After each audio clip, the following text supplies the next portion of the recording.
Jamey, thank you so much for joining us today. As we start, can you touch a little bit on your current role and maybe a little bit of your background?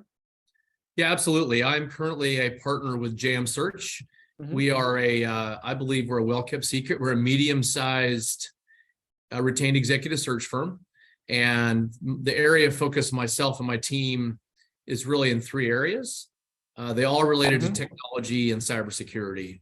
So this includes, I would call technology and information security practitioners, functional practitioners across industry. So we recruit chief information security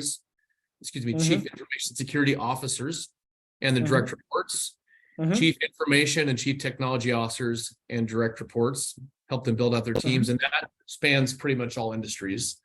We also do recruit in another part of the cybersecurity ecosystem, which includes cybersecurity companies themselves. Those are usually a different role. Typically, it's either a CEO or a go-to-market professional who is selling into the ecosystem. But a lot of the work we do relevant to this conversation today is recruiting, advising, engaging with chief information security officers, I'll use the phrase CISOs, across a wide range of industries. Companies of nearly all size, ranging from large publicly traded organizations and enterprises all the way down to private equity-backed companies. So that's a bit of a long-winded answer to your question about the breadth of what we do. I understand. And how did you get into this space? So that's I'll answer that question in two parts. The first part being executive search in general. Like a lot of us who are in this business, really ended up in it through serendipity, stumbled onto it. That I think the industry itself, from a career perspective, is a bit of a well-kept secret. So after my time in the military, I went to business school, not knowing what I didn't know. The logical place to go is I was fortunate to work at one of the big three consulting firms, BCG. And when I was leaving there, I was figuring out what I wanted to do. Some of my former colleagues from BCG had gotten into executive search, and I found that very intriguing. And ultimately, I think one of the things I really liked about it is that you are dealing with people. And ideally, if you're able to do your job most effectively, you really are a consultant, but what you're consulting on is very specific regarding related to attracting and ideally retaining top talent. So it was really serendipity through former consulting colleagues who'd gone into the same profession. To answer the second part of that question, I'm a good example of an old dog can learn new tricks, because I reinvented myself a few times. I think executive search, there's an art to it. And if you're good at it, to execute, in my personal opinion, expertise helps. But if you're good at search, you can figure anything out given enough time. You learn the art. But as far as being able to develop expertise, credibility in the market, and to differentiate yourself to win the work, you do need specialization. And when I was at my prior firm over 10 years ago, that was a time when those who were not familiar with cybersecurity became much more familiar. It became much more of a thing. And we saw, as did some other firms, that the demand for talent in cybersecurity was going to grow significantly. So we formed a center of expertise, started doing the work, and the rest, as I say, is history. Where the aspects of my background, I think, that lent themselves well to doing this is having been in the military and special operations. Even though I was not a cybersecurity professional, there is a mission orientation and a mindset that I think is a common thread amongst a lot of the people that choose cybersecurity as a profession. So in that way, it was a natural fit for me personally, given my military background. It makes a lot of sense. Well, there's certainly this concept of good guys and bad guys, and cybersecurity being a team sport, and there's a mission and objective, right? And so there's a lot of things that you can draw parallels. And coincidentally, I think a lot of CISOs that we talk to, I mean, again, there is no one true path, but a lot of them have military background, and they find their way into cybersecurity. And it's interesting that you mentioned kind of your way from military to business school to consulting to executive search. But I think where you are now, it's, well, one, clearly you're obviously writing cybersecurity. It's a huge wave. It seems like it's only getting bigger, which creates all sorts of opportunities, I would imagine, for you, because you're only focused on that, which it gives you focus. But I think also in a unique position because you have a perspective and a point of view into what companies are looking for in terms of skill set, in terms of technical skills, in terms of soft skills, in terms of particular challenges they're facing that need to be addressed on the one hand, and what kind of talent is available and what kind of opportunities people are looking for with executive background, and whether it's CISOs or VP level. And with this in mind, it seems recently there's been a lot of turmoil with the economic headwinds. A lot of companies are going through all sorts of restructuring and transformation, for lack of a better term. What do you see now? How is this impacting world of cybersecurity executives? What are some of the themes you're seeing playing out right now? A little bit of what we're seeing just from a macroeconomic level, not strictly within cybersecurity, but more generally, is a little bit of a softening and hesitance for organizations and people to make a move. Anytime there is any sort of uncertainty in the market, organizations are going to be a little less likely to make the decision to hire someone new, especially just from an internal optics perspective, if they recently implemented multiple layoffs. So that's natural, I think, human nature to want to be thoughtful about the optics. Certainly with uncertainty, there are more eyes paying closer attention to costs. As such, there may be more of an inclination for organizations to say, hey, we want to make a change, but there's no burning platform. We're going to stick with what we got. We're okay. And I think the flip side of that is, as an executive, if you're doing well where you are, you're not necessarily unhappy, you might be a little less inclined to consider an opportunity because, once again, human nature, in the back of your mind, you're probably thinking, well, I don't want to go somewhere at a time of uncertainty. And next thing I know, the economy really goes in the tank, and the initiatives that I was brought on to lead become a lower priority, cost cutting, and either I'm treading water or frankly, I could be last in, first out. So those are some of the natural things that you have happening, which is, from my perspective, has thrown some sand in the gears of some of the executive moves. So it's not as robust as it was for the last couple of years. Now, there is still demand. There is still demand to build teams, but all of a sudden budgets may be paused or cut.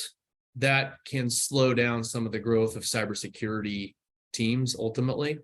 And I'm speaking a little bit anecdotally. I haven't spoken with a lot of CISOs who've had that issue, but that's one of the things we tend to see in general when there are some headwinds in the market.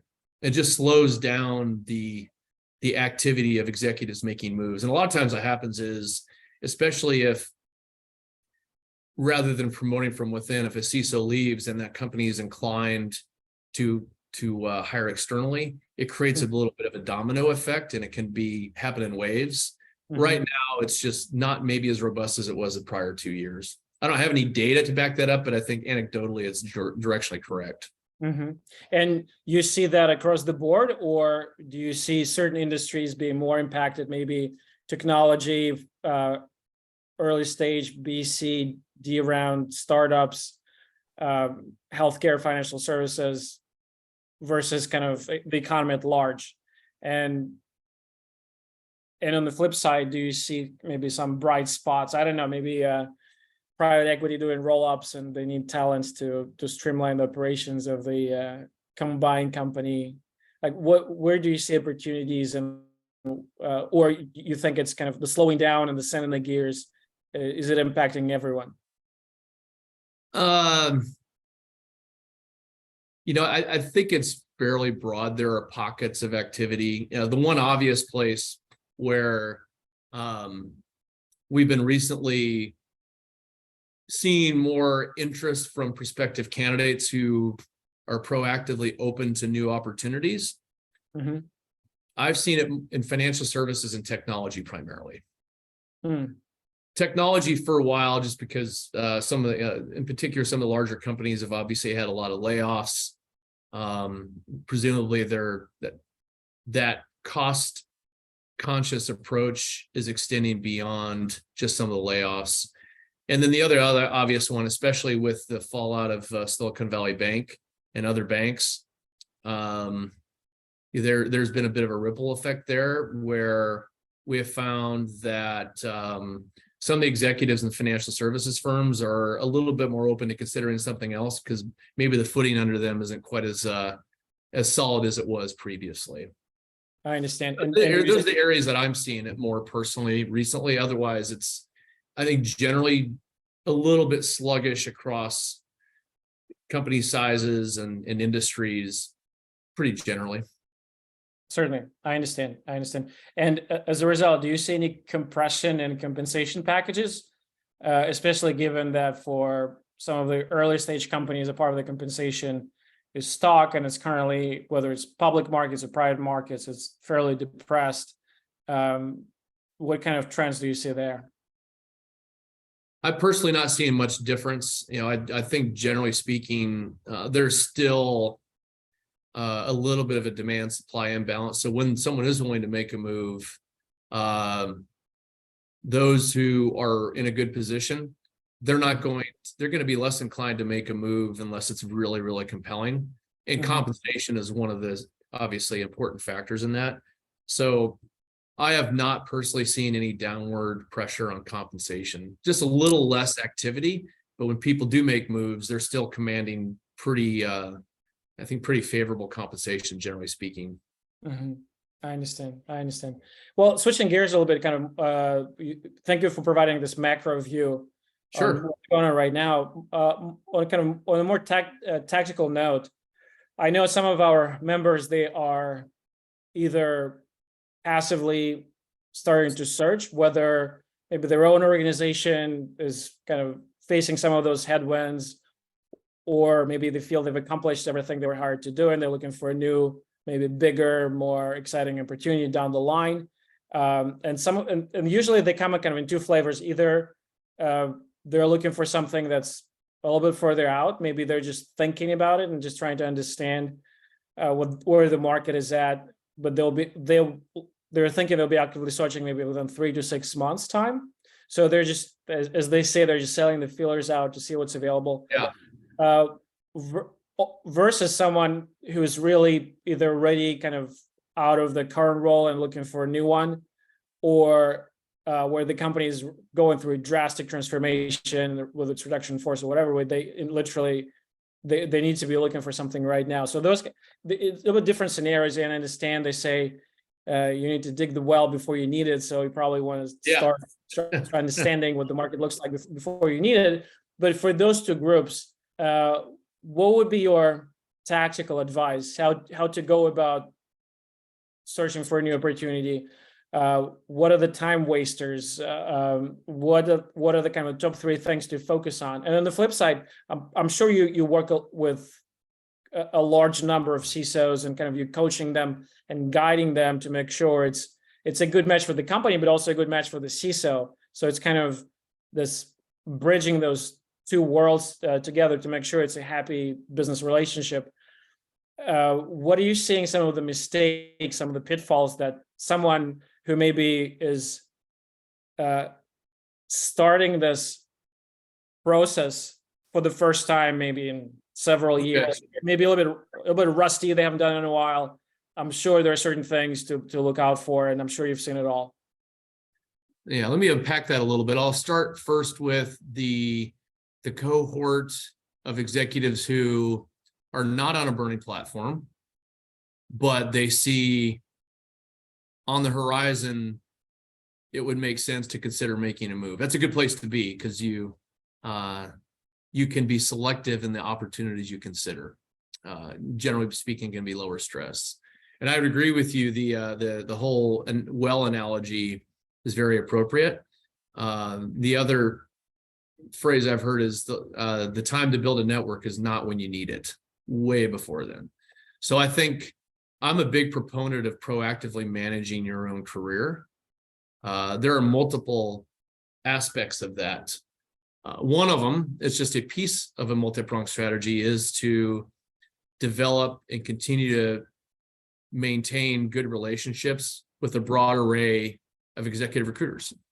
That is a way to discreetly let those who could be representing a number of different clients know that for the appropriate opportunity, you'd be open to hearing from them.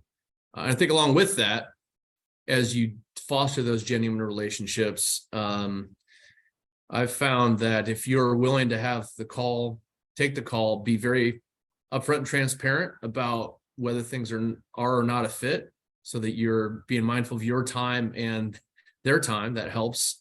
And passing along thoughtfully any referrals if the role is not for you, that really, I think, helps keep things moving from a talent perspective. So that's one thing. Another, I think, fairly obvious one is finding a way to ensure that your public profile presents you as you'd like to present your own brand, whether it's a combination of social media, could be events that you attend, or really more in a speaker, either as a speaker or a panelist, to be seen as a thought leader, even contributing to thought leadership. Those are ways that outside of LinkedIn, you can be found by, whether it's a firm like us or an internal talent acquisition team who wants to identify you. You may or may not know whether or not you have interest. That doesn't mean they may not call you, but making sure that you are projecting your brand in such a manner that you increase the likelihood you're identified by people who are conducting the search to fill a position. So that's, and there's a book actually I'd recommend, and I should probably ask the publisher for royalties on this, because they're recommended to so many people. Someone recommended to me, ironically, as I was leaving consulting and landed executive search. It's called The Rites of Passage, Guide to Executive Job Changing, by a gentleman who since passed. He was an executive recruiter named John Lucht, L-U-C-H-T. I think that's how it's pronounced. Some really good tips in there about how you can either actively or passively position yourself such that you can be discovered at a time that would be, I would say, meaningful and relevant, because you just don't know it's out there often unless you hear about it through the network, or if someone reaches out to you about it directly. So those are some of my recommendations overall for those who are not looking to do anything imminently, but want to start elevating themselves and be in a position to hear about opportunities that would be appropriate for them. And just to sum it up, it's one you mentioned is building relationships with executive recruiters. So, so you can be soft circled for a certain opportunity, or you can be connected with a company that actually is searching. And as long as you're upfront about your expectations and you're not wasting anyone's time, I think, even if you're passing an opportunity, I think it's still valuable to maintain this. And the other one is, building the network before you need it. Yes. And building your personal brand, which I think is very important. And I think that's where a lot of people kind of underestimate the value of the time that they invest in it, because everyone is technical, everyone is so busy, everyone's putting out fires. But if you don't find time to lift your head up and see what's available and score the speaking engagement at RSA or Black Hat, or put together your thoughts on, U.S. cybersecurity policy that was recently published. There's something that's important and that's top of mind for everyone, and make it useful and available, whether it's LinkedIn or any other platform. I think it goes a long way to building a brand. And I think this, unfortunately, there's a lot of people are kind of still head down dealing with day-to-day fires, and not investing in the long term, which is, to your point, you want to invest in it, and you build it before you need it. Yeah, I would agree. And the other thing I would say is that one of my observations has been that some of the best leaders, CISOs and others, ultimately they're not only focused on their own career, but they're helping their next level down in their broader teams to manage their own careers. Some of the best CISOs that I know, one of their proudest accomplishments is the fact that they have multiple former proteges or people that work for them who've gone on to be CISOs elsewhere. And that also, when you spoke earlier about the fact there's a mission orientation, that's one thing I like about this world and this function, is that there's a sense that we're all in this together, and we're all the good guys fighting the bad guys, to oversimplify it. So I would encourage, many of them are already doing it, but those CISOs who have learned how to do this, they make sure that they pass that best practice along to their team members and help them develop in their own careers, even if that means they may lose that person to another organization. Good leaders are the ones who develop that next generation of talent. And even though you may need to backfill them with someone else, ultimately it's benefiting the broader community as well as that team member of yours. Absolutely. That makes a lot of sense. And as far as the second group, people who, for one reason or another, found themselves in somewhat urgently looking for the next role, what will be your advice to them? What are the top 2 or 3 things you think they should focus on, and what mistakes they should be on the lookout for? And there's a lot of overlap. So first of all, I would give the same advice generally to someone who they may currently find themselves in a good position, but that, as we all know, could change very quickly for reasons beyond your control. So all of that same advice that I just mentioned applies. Some other guidance I would have is that obviously you can be much more proactive, make it more widely known. You can actually put on your LinkedIn or otherwise actively looking, really more aggressively tap into your network. I think that one piece of advice I would have is, it's easier said than done. Mentally prepare yourself to be patient, because once you've risen to a certain level of seniority, clearly the number of roles that make sense for you professionally and personally are going to be much more limited, whether there's the number of them out there, the scope of responsibilities, compensation, geography, if appropriate. So go in with eyes wide open, realizing that this is probably, however long you think it might take, assume it will take 50 to 100% longer than that, so you're mentally prepared. The other is that if you're in a position to do so, once again, easier said than done, really try to stick to your initial thoughts with regards to what your priorities are, and really restrain yourself from just jumping at the first opportunity that comes your way, just because you feel like you got to do something. And once again, I realize it's much easier said than done. But really try to focus on the things that matter the most and don't settle for something. The other thing is, I think from a recruiter perspective, be as honest and transparent as you can be.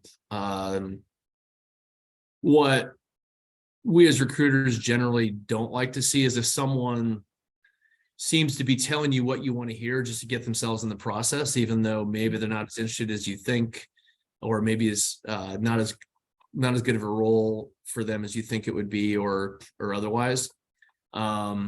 Just be upfront about that, because when push comes to shove later, if you decide it's not the right role and you knew up front in your heart of hearts it wasn't, don't waste your time and anyone else's time if you really think it's not going to be a good fit for you. Just try to set those expectations up front, rather than just getting in the process and later you bow out knowing you're probably going to do that anyway. That's just not a good use of anyone's time. It doesn't happen very often, but occasionally it does. For sure. Well, maybe not the perfect analogy, but if the honeymoon is horrible, then there's no way the marriage can be good, right? Yeah. But for kind of even on more tactical level, in terms of going through the interviewing process, and what are some of the things you see that people make mistakes?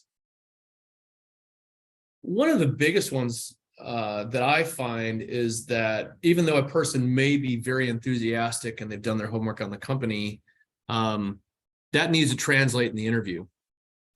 So interviews are very much a two-way evaluation process. So I'm going to focus on both parts of that separately. The aspect where they're interviewing you, the organization is going to have, if it's a compelling opportunity, they're going to have multiple candidates to consider. And there's going to be a certain minimum bar that all candidates should meet. And the differentiators a lot are going to be around motivation, fit, enthusiasm. And you need to, assuming you do have genuine interest and enthusiasm, it needs to come through. You do your homework on the company, you have thoughtful questions, you've done your homework, you know a little bit about them. Ideally, you've checked them out through your own network. As you get to be more senior, you know people who know people. Really try to find people who have worked at that organization, know people who have, and try to find out the real deal as best you can about them. And so that, I'm surprised how often some candidates don't put their best foot forward by really leaning in with really good questions and really showing their enthusiasm. Maybe perhaps assuming that, hey, I'm interviewing with you. Obviously, I'm interested. The hiring manager, hiring organization, they want to feel the love. Let's face it. They're going to be much more excited about someone who's genuinely showing interest. So that's one common miss I actually see more than you might think. Interesting. Don't play hard to get too soon, right? If you're like, if you have multiple options, that's great. But until you have the offer in hand, nothing is guaranteed, obviously. So well, until I have an offer, it's not really an option, right? It's an option for them to hire you. It's not an option for you to accept it. Yeah. Right? So yeah. I think it's good to be mindful of that dynamic. Certainly. Especially now. Go ahead. Well, especially now, I think there's no excuse because there's so much information out there. You can just pull very in-depth research and not just kind of the hard stats and the numbers and the earnings calls, but also qualitative and with LinkedIn and all of those various formal and informal networks. I think there's just so many opportunities to tap into that and get what's really going on with the organization, with the opportunity, and make it show during the interview. So there's really no excuse for not doing that homework. Yeah, that to me is that's the biggest one ultimately. It's not really that hard to do. It just takes a little bit of time. But if you're really interested, people will see whether or not you're genuinely interested. Absolutely. Jamey, this was incredibly useful. And thank you so much for taking your time for this. What's the best way to connect? Where can people find you? I'm pretty easy to find on LinkedIn. All right. Absolutely. All right. Well, I'm sure it's a great time for you. A lot of moving parts, a lot of companies readjusting their priorities, a lot of people looking for new opportunities. So I think you're in a good spot. Yeah, even though it is a little bit of a softer market than it was the prior to gangbuster years, there is still demand for talent. It is a dynamic market overall. And yeah, it's going to be pretty fun. I think especially as the CISO role continues to evolve over time. And by evolve, I mean expand and diversify, and CISOs are being pulled in multiple directions, and their career paths that are afforded to them down the road continue to expand. So it's really a fun place to be. I would agree with you. Certainly. And it's most definitely not something that ChatGPT will replace in a few years, right? I personally don't think so, no. Well, because at the end of the day, it is you're dealing with people. You can automate certain things, but people need to make assessments. They need to lead others. Talent really at the end of the day makes a big difference, and you can't automate that, in my personal opinion. So I couldn't agree with you more. For sure. Well, Jamey, thank you so much. This was a blast. This was great. Thank you.